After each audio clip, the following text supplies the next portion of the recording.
السلام عليكم.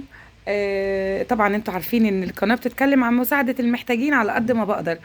الحالات بتاعتي انا عندي حوالي 115 حالة 120 حالة، فتقريبا عمالة الف كده وراهم، عاملة شبه الام اللي بتلف ورا ولادها.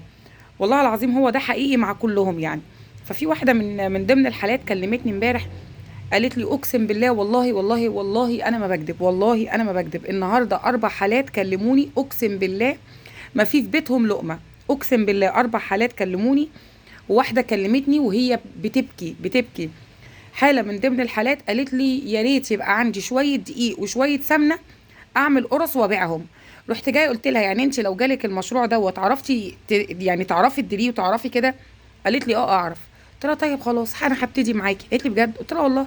هجيب لك علبه سمنه وشويه دقيق والحاجات بتاعتهم، واتكلي على الله واللي هتعرفي، وانا اول واحده هشتري منك، واللي تعرفي تعمليه وهبقى معاكي على طول، طالما ايدك هتشتغل يبقى يلا ايدي بايدك. وسبحان الله ربنا كرم بالحاجات ديت. حالة تانية عملت لها برضو قبل كده مشروع البط مرة والتانية ونجح جدا، بس البادي غلا والاكل غلا بتاع، والبط ذات نفسه غلا، فما بقتش قادرة اعمل لها بصراحة. ما بقتش قادرة اعمل لها مشروع الطيور تاني. والله لو ربنا كرم وكرم بفلوس اعمله لها تاني، يا سلام. يا ربنا يرزقنا رزقا وفيرا يا رب. فدي فكرة الحالة النهاردة. وعندي حالتين تانيين، يعني حالة، يعني الحمد لله ال3 حالات ربنا رزقهم رزقا وفيرا الحمد لله. في حالة ما لحقتش اصورها، والحالة التانية ان شاء الله هصور لها الحاجات بتاعتهم. 3 منهم جالهم اطعام.